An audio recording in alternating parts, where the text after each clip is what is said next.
inkuru zikomeje kuba nyinshi, inkuru zigaruka kuri Vestine, inkuru zigaruka ku kuba Vestine yakongera gusubira mu buzima busanzwe, ku kuba Vestine yakongera kugirirwa amahirwe nawe yo kongera kuza mu ruhame, ndetse Imana ikaba yaramuhaye umugisha ndetse ikamuha imbaraga, ikamuha ubushobozi bwo kongera kwiyubaka ndetse no kongera kwisuganya, akagira atya akongera gukora mu nganzo.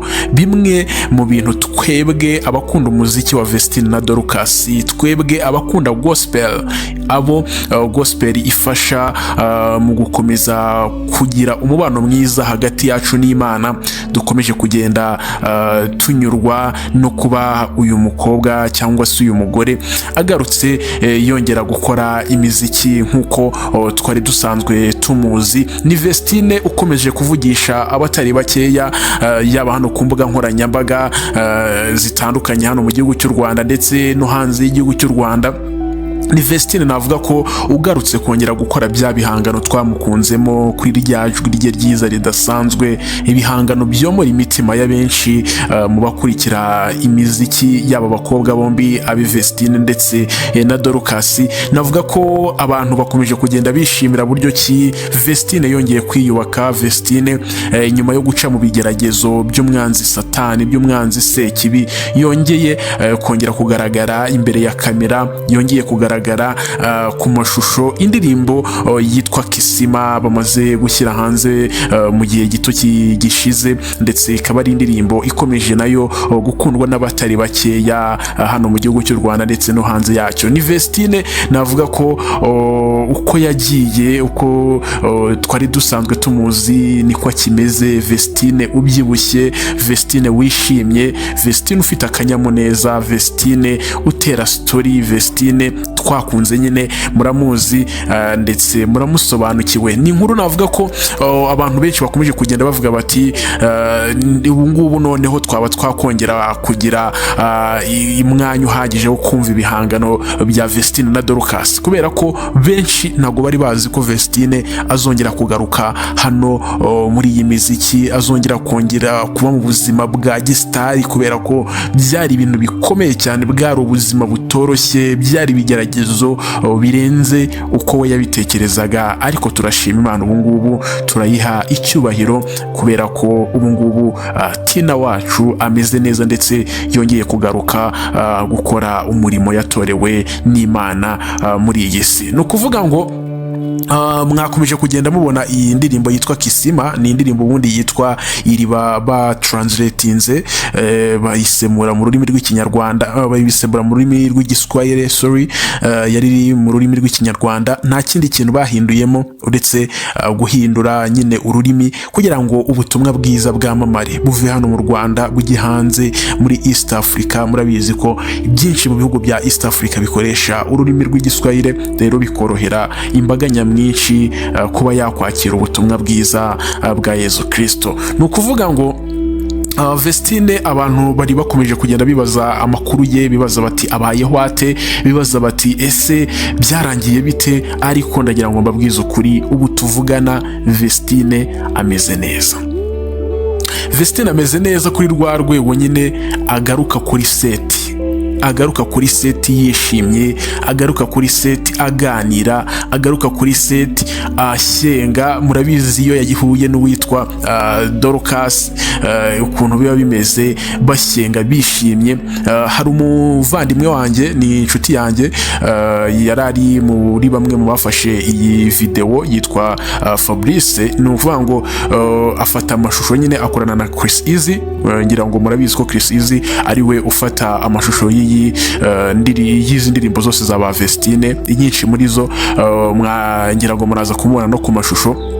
Uwo muvandimwe wanjye witwa Fabrice rero we yarahibereye bari kumwe, yaraje aratubwira ati buriya nuko tuba dutekereza ibintu ukuntu bitari, tugenda dushaka kujeneraliza, abenshi bashaka gukora inkuru, ariko Vestine rwose ameze neza, ndetse uretse ko wenda ku mbuga nkoranyambaga ibintu abantu baba babikabirije, ariko ati njye nari mpibereye, urebye rwose story yari ari gusunika, urebye ibyishimo yari afite, urebye nyine ukuntu ameze, Vestine ameze neza kandi yasubiye mu buzima busanzwe, kabone nubwo yaciye mu bikomeye cyane, ariko nta kibazo na kimwe afite. Ubwo umuhungu rero ndamubajije nti se ntago mwari muhari, ntago bigeze bakomoza nyine ku kintu wenda cy'umugabo we ngo babe bamubazaho ugira udukuru wenda tuvunguka ngo tube twaduhereza abanyarwanda?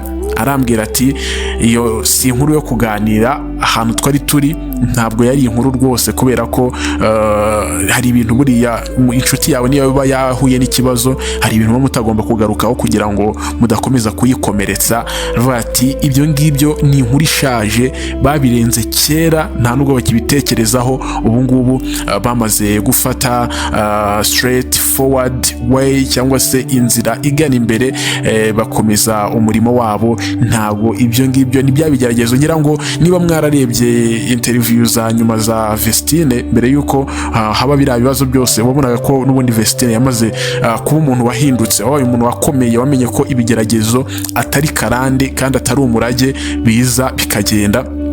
Ati rero Vestine yari ameze neza, ariko amakuru yo kuba twaravuze wenda ku bijyanye n'umugabo we cyangwa se ubuzima bwe bwite, ibyo ngibyo rwose ntabwo bigeze babiganiraho. Ariko ndagira ngo mbabwize ukuri ko ngo Vestine ameze neza. Niyo makuru umuhungu witwa Fabrice, ni umuvandimwe wanjye ukorana na Chris Easy, ubwo bashutingaga iyi ndirimbo yitwa Kisima, mwabonye ko ni visualizer, ntabwo babonye umwanya uhagije wo kuba bayishutinga ngo bakore ibintu byinshi cyane, bafate location zitandukanye. Ngira ngo mwabonye ko yakorewe ahantu hamwe.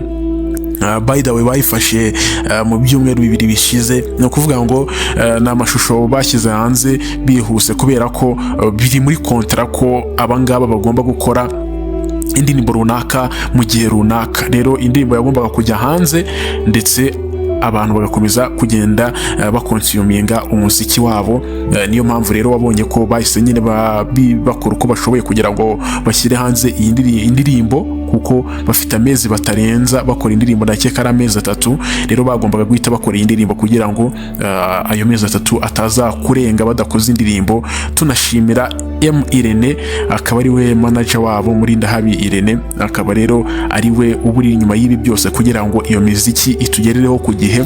Ntago rero babonye umwanya uhagije, bari bavuye mu bitaramo muri za Canada, ntago babonye umwanya uhagije wo kuba bajya muri studio bagatangira indirimbo from zero, ndetse baravuga bati reka tubigenze gutya, maze tukore indirimbo yihuse tuyihereze abanyarwanda ndetse n'abandi benshi bakunda umuziki wacu nka Vestine na Dorcas. Ni abakobwa navuga ko bameze neza cyane, kubera ko ubu tunavugana bamaze kuzuza miliyoni ku rubuga rwa YouTube. Nujya kuri YouTube channel yitwa MIE Music, ariyo icaho ibihangano bya Vestine ndetse na Dorcas, uraza kubona ko rwose bamaze kuzuza miliyoni y'abasubscribers y'ababakurikirana. No kuvuga ngo binjiye mu gatebo kamwe na bagenzi babo bafite nabo iyi miliyoni y'ababakurikirana. Harimo Israel Mbonye, harimo Medi, harimo ba Ambassadors of Christ, harimo ba Papi Clever ndetse na Dorcas. Ubona ko ni intambwe ikomeye cyane, ni intambwe yo kwishimira, ndetse ni ibintu navuga ko nabo bari bagomba kugeraho, kubera ko babaye abahanzi beza ba gospel b'uyu mwaka.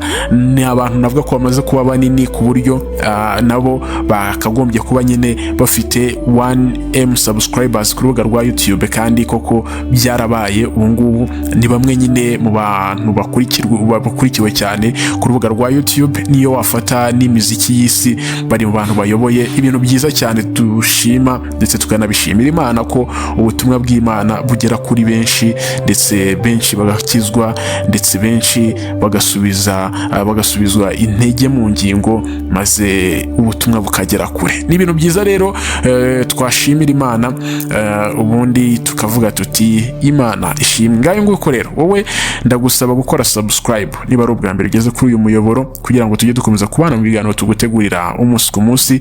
Jye twabanaga nitwa Dino yawe, ukore follow tujye tubana umunsi ku munsi. Ndabakunda naho butaha.